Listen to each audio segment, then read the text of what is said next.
If self-managed abortion is still a legal option for women in all 50 states, then why do I keep seeing pro-life headlines like these? 40 Days for Life, Susan B. Anthony Pro-Life America, Students for Life, Kristen Hawkins, Frank Pavone, Life News, Kentucky Right to Life, Ben Clapper's organization Louisiana Right to Life, and many others claiming these states are abortion-free. How can they say that? Why would they say that? What's really going on?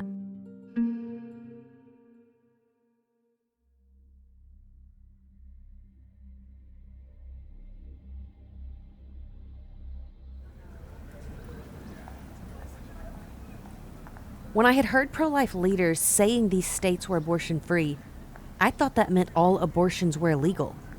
Was I the only one who thought that? I went to a major national Christian conference to see what other people believed. What state are you from? Texas. Texas. So what is the status of abortion since Roe v. Wade have been overturned in Texas? It is now illegal in Texas. All right. What state are you from? Alabama. Alabama. And so since Roe v. Wade was overturned, is abortion illegal in Alabama? It is illegal, but it was already illegal. So in Arkansas, since Roe v. Wade has been overturned, is abortion illegal? It is illegal. Abortion is illegal in Arkansas? Yes, ma'am. Abortion illegal in Oklahoma, Yes, it is illegal in Best of our Oklahoma. knowledge, it is. Are abortions still happening? In Texas, I don't think so. Are abortions illegal in Tennessee? I believe they are, yes. Yes, it is. Yes. I think so. As far as I understand. A lot of people seem to believe that in states where clinics are closed, all abortions are illegal. Am I just missing something? Did you hear about the Mayday Health pop-up store? Yeah. Because their whole thing is, we can help you get abortion pills in any of the 50 states. Even in Texas, you still have options.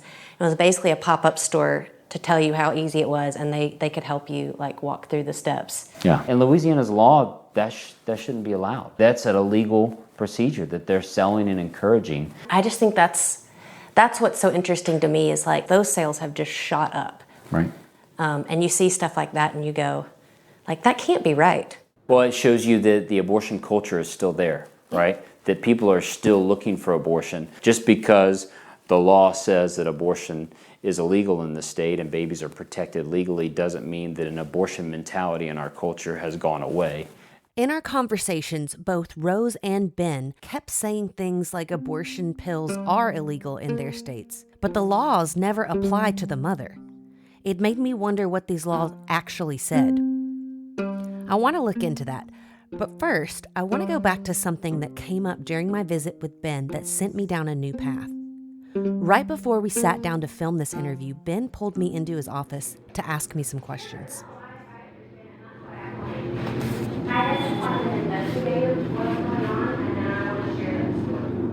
Right before the interview, I have everyone sign a release asking them that, we can use their voice and their likeness on camera.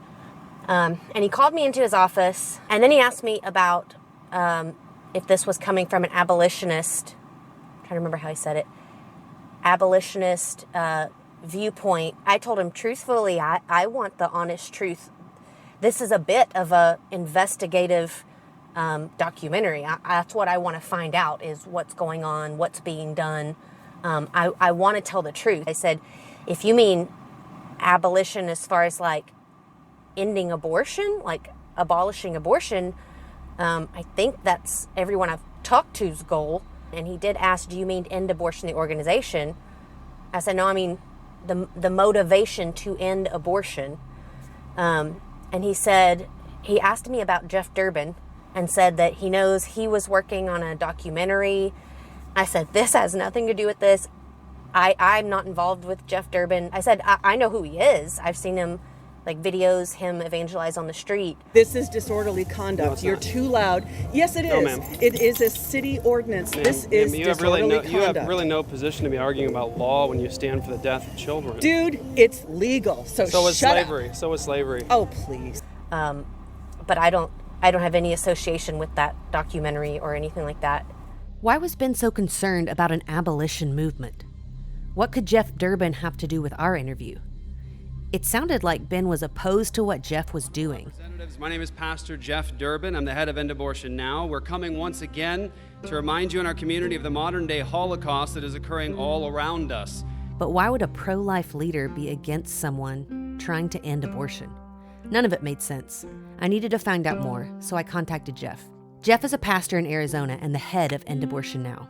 He was willing to do an interview, but suggested that I meet with constitutional attorney Bradley Pierce first to answer my questions about pro-life laws. Bradley Pierce is the constitutional attorney that filed an amicus brief in the Dobbs case. It's one thing that I've heard from a lot of, and I think we all have, big pro-life leaders in a lot of these conservative states is that abortion is illegal now. But then they'll turn around in the same conversation and admit that you can still get the pill. So is it illegal or not? And when you say that, what does that mean? Right. Trigger bills that went into effect after the Dobbs decision, which a lot of states would call these total bans. Well, yeah, they're total bans on all the clinics performing abortions, but they don't ban the mother. What is a trigger bill? Yeah, so a trigger bill is a bill that was written before Roe versus Wade was overturned by the Dobbs case. And it's a bill that just says, hey, if and when the Supreme Court overturns Roe versus Wade, this bill goes into effect. So back in June of 2022, the Supreme Court did, thankfully, gratefully, overturn Roe versus Wade. There were a number of states that had these bills go into effect that at that point they were saying, hey, we've just banned abortion in this state. Are any of the trigger bills currently enacted, are they banning abortion?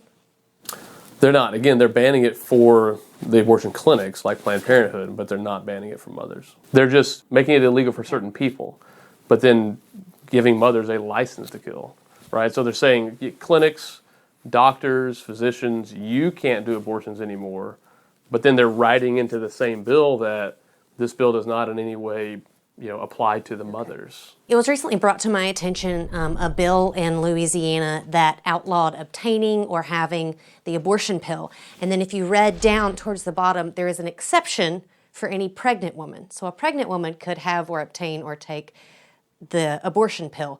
Yeah, I mean, it's there's a lot of things like that again, to the average pro-life person, you think, oh, well, they're outlawing the abortion pill. That's a good thing. Like, yeah, but the average pro-life person doesn't know that it says, yeah, except for the mother. Wait, some mothers can still legally get the pills. So they really just gave them the green light to take the pill. Yeah, it's really you're just giving them a license to take the pill and to kill. And so most people don't know that. He's right. It seems like most Christians don't know it. But why is that? It may be because they're seeing the same pro-life headlines I am. The pro-life movement's really for the last 50 years, kind of their goal has been to basically outlaw Planned Parenthood, basically run Planned Parenthood out of business, get rid of abortion clinics. But in every single bill that they write in there, this doesn't apply to the mother, right? Partial birth abortion doesn't apply to mother. 20-week ban, 15-week ban, heartbeat bills, these don't apply to the mother. So their goal is to make abortion illegal for everyone but the mother. Apparently, this is all by design. In National Right to Life's post-Roe model legislation, it explicitly says that a pregnant woman who sought or obtained an unlawful abortion shall not be subject to any criminal penalty or civil liability. The same is true for post-Roe model legislation from Americans United for Life. And this isn't just some think tank idea. This is the actual law right now in all of these so-called abortion-free states. This is the goal. Arkansas, Louisiana, Mississippi, Oklahoma, Texas, Missouri, West Virginia, Alabama, Kentucky, Tennessee, Idaho, North Dakota, South Dakota, Indiana. A woman may not be prosecuted. In every single one of these states that we are told are abortion-free, the pro-life laws have an explicit loophole that says bans on abortion do not apply to the mothers. I needed to find out whether women are taking advantage of that massive loophole. I started with an online search. I didn't have to look very long before finding that there are online communities like this subreddit full of women helping each other self-manage their abortions. I could not believe the sheer volume of it. The head moderator says this subreddit gets upwards of 1 million hits a month. In just a few minutes of scrolling, I saw post after post of women asking about abortion pills. They were getting advice on how to get and use them, and then reporting back that they had successfully aborted their babies. It was nauseating. When they posted to ask if it was illegal, they were being referred to the same place I had called. So many of these women on Reddit were being assured there were no legal consequences. It really was legal. And it sounded really, really easy. I needed to see for myself. So I'm curious how easy it is to get abortion pills in a state like Oklahoma where abortion is said to be illegal. So I'm gonna go and try to order abortion pills. So this is mayday.health. It says, what do you need? Birth control, morning after pills, or an abortion? I'm gonna click abortion. How long has it been since your last period? Say less than 12 weeks. Do you live in a red state on the map below?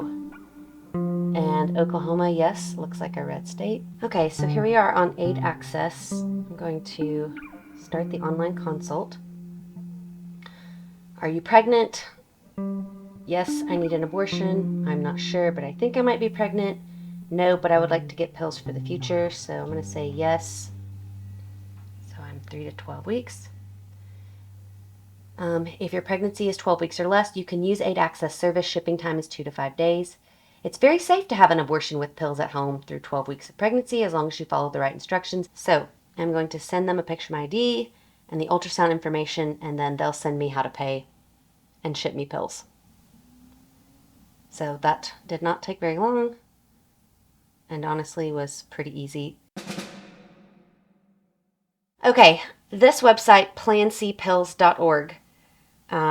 You're supposed to be able to get abortion pills for free by mail on this one. In the modern world, a late period doesn't need a doctor's office or a clinic visit. It just requires 5 little pills. Visit plancpills.org to learn more. So it says how to request the pills. No medical consultation provided, no prescription needed. Receive the pills in 5 to 10 days. You send an email asking for abortion pills. Include your name, mailing address, and the date of the first day of your last menstrual period. They say just keep it simple. So we're going to email them and see if we can get free abortion pills sent in the mail. Okay, so I got the email back from the Plan C site. It says pregnant people living in states with abortion bans can request free medication from many volunteer-run community resources. A list of providers by state and their contact information is here. I'm going to say I'm in Oklahoma, where I've been told abortion is illegal. And let's see what it says. There are several ways people get abortion pills in Oklahoma, even if state laws restrict clinic-based care. That's the key word there.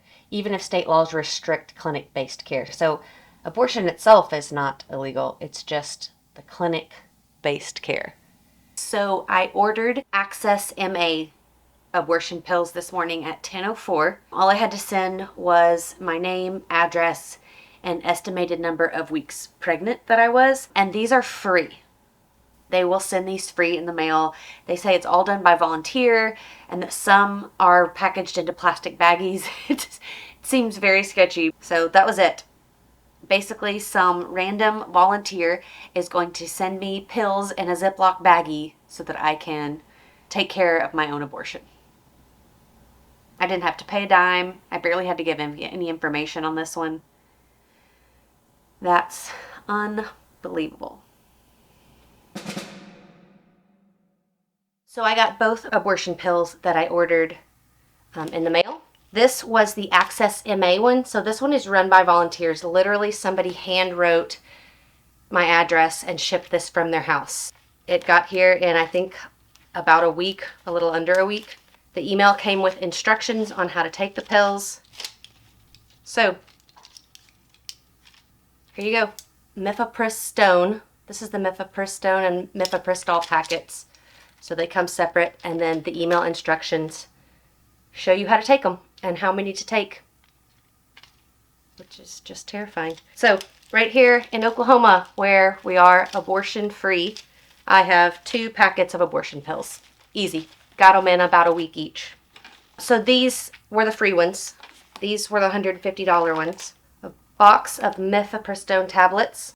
There's some instructions, how to tell you're pregnant, when and how to take the pills. Here you have a picture of someone after their abortion on the floor, curled up in pain, when to contact a medical provider. Here's the medication guide, exactly how to take them. So again, ordered both of these. These were free. These cost a little bit of money, but never had to talk to any person. This is all done via email. Got both of them in a week or a little less right here in abortion-free Oklahoma. So things are not what they seem. With it being this easy and completely legal under pro-life laws, how many women are doing this? Apparently, a lot. Abortions like this aren't reported to the state, so I had to dig a little bit deeper. Some of the most detailed information I found was from the University of Texas Self-Managed Abortion Needs Assessment Project, which says they researched the who, what, and why of self-managed abortion in the United States. Dr. Abigail Aiken, head of the project, has published several studies detailing the numbers of self-managed abortions in the U.S. One of those studies, published by the Journal of American Medical Association, looked at data from Aid Access, which is the largest supplier of pills for women who choose to abort outside the healthcare system. This is one of the places where I had ordered pills here in Oklahoma, and apparently, I'm far from the only one. In the 2 months right after the June 2022 Dobbs decision, Aid Access was receiving an average of 48 pill requests per week just from Oklahoma women. Not every pill request resulted in a shipment, and not all the pills shipped were actually taken. But in the end, a little over half of initial requests were estimated to end in a completed abortion. In Oklahoma, that added up to 25 babies per week murdered by self-managed abortion. Per week. And that's just one pill supplier. I found at least 25 suppliers that ship pills to Oklahoma. But it's not just happening in Oklahoma. In Arkansas, it's 22 babies murdered this way each week. And in Louisiana, it's 72 per week. And while that is bad enough, the New York Times reports that Aid Access supplies just under half of the self-managed abortion pill market. So that means in Oklahoma, when you include the other pill providers, the total right after Dobbs was more like 55 babies murdered by self-managed abortion pills every week. 48 per week in Arkansas. And in Louisiana, it was a mind-blowing 156 per week. If those 2022 rates remain constant, per year, that would add up to over 13,000 abortions in just these 3 states. Meanwhile, we are being told that these states and many others are abortion-free. Yet, in just 1 year, it looks like over 50,000 babies may still have been aborted inside abortion-free states. This doesn't even include women who traveled out of state. What makes this more scary is that it's probably even worse than this.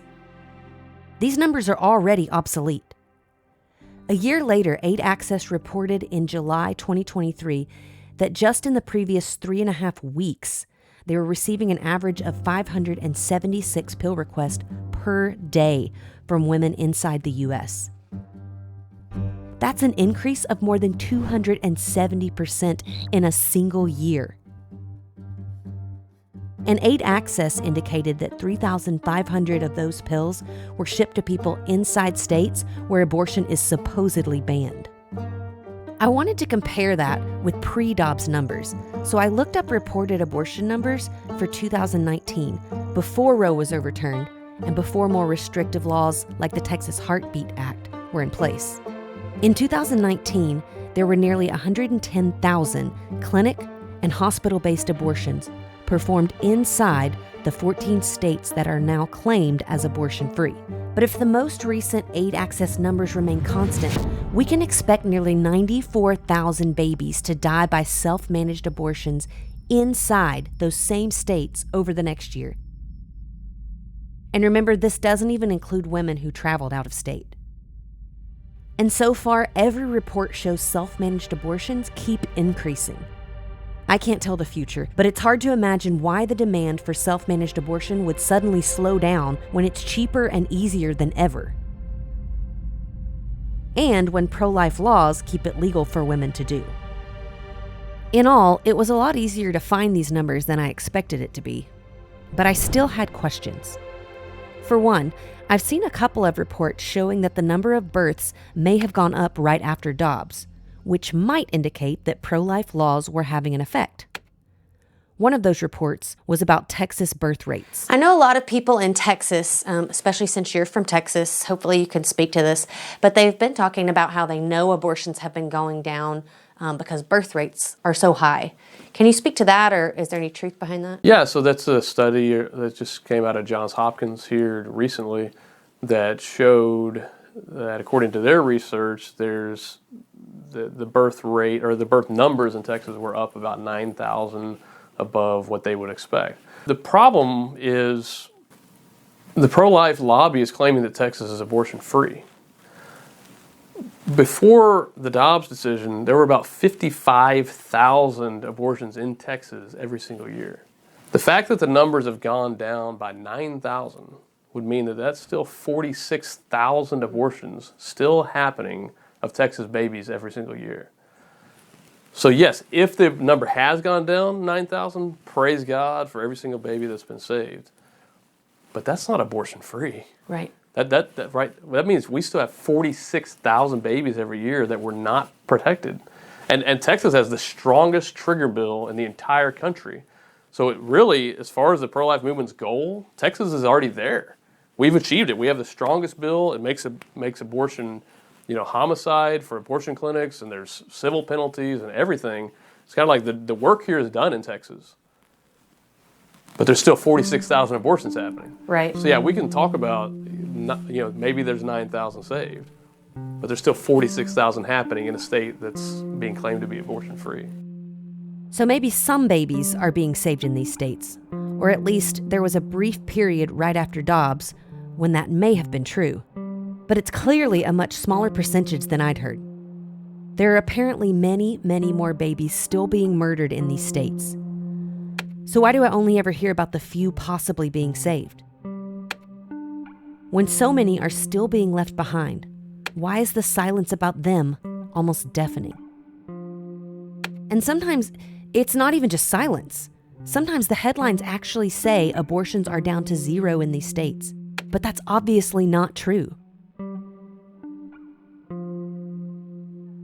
I know the numbers are still somewhat uncertain. It takes years to get complete birth and abortion data from state agencies.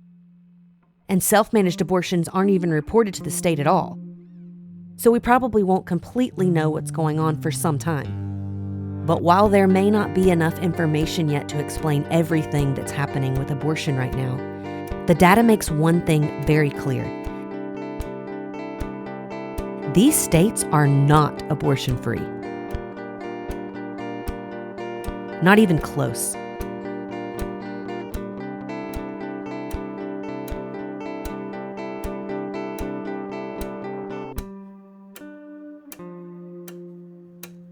Honestly, I feel lied to.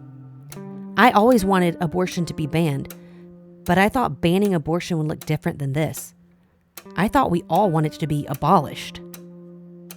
But in all my investigations so far, the only one in the pro-life movement to say anything about abolishing abortion is Ben Clapper with Louisiana Right to Life. And he almost made it sound like it was a totally different movement. Ever since Ben brought him up, I've been curious what Jeff Durbin had to say about all this. And I finally got to ask him. I recently did an interview with an executive director from a major pro-life organization. And before the interview, he pulled me into his office and he specifically asked me if this had anything to do with the abolition movement and specifically mention your name. My question is, if someone wants to abolish abortion, or there's an abolition movement, why would this leader saying that they're pro-life specifically pull me aside to make sure that what I'm working on has nothing to do with you or the abolition movement? Because it's two different religions. It's two different worldviews. We're not talking about minor disagreements. We're talking about completely different commitments. And I think the establishment sees that in 50 years of Roe versus Wade, they were playing around the edges. They were perpetrating injustice where they should have been establishing justice. They were giving bills of partiality, kill these kids but not these kids. You can do it with these tools but not these tools. Just have wider hallways. Those were their successes, and it was nothing but injustice. And that's what they have as a history behind them, not working towards actual abolition or equal protection, actually protecting mothers in their laws to kill their children willfully and while in the womb. And now they see a movement of Christians, pastors who are standing consistently on the authority of Christ, the authority of God's word, and they're actually consistent. It's the abolitionists who actually believe what the pro-life establishment says they believe. We actually believe it. And they're irritated with us because we are speaking to their inconsistencies and pointing them out. They're losing money, they're losing donors, and they're losing their reputations because now their inconsistency is exposed. You're not really working to end abortion as something that is abolished in this nation. You're not really working to end it like that. The problem is our nation is so far from God. We have believed that you can actually murder your child in the womb and get away with it. And sadly, for us today at this moment, it is the people that we thought are on our side that actually agree with that. The pro-life establishment, men like you've talked to, don't like the fact that pastors and Christians, ministers of the gospel, are calling them to the floor publicly and saying, this is inconsistent and you know it's inconsistent. My Christian faith is what made me want to be a voice for babies in the first place. And it's why I'm trying to find the truth. But everything I've found has been so discouraging. After talking to pro-life leaders, looking into pro-life laws, and seeing what was really going on, it had been pretty disappointing.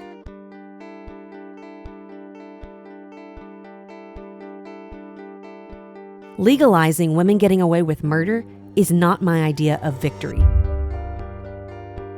But now, after talking to Jeff, I know that I'm not the only one who thinks this way. And it gives me hope that there's a more consistent way to fight abortion based on Christianity.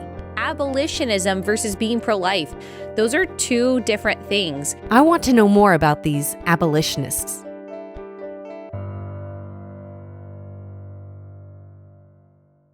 In the next episode of Abortion Free. Walk right up, I give you a sign. This pragmatic thinking, we're going to do what we think we should do to get these results that we think we should get. What does God say we should do? The reality is the central argument against abortion has nothing to do with religion. It's not about religion, it's about nature. God says you shall not murder, and he says you must love your neighbor as yourself. So the laws that protect born persons from homicide should also protect preborn persons from homicide. For all the 50 states. For all 50 states. And Jesus does not say please.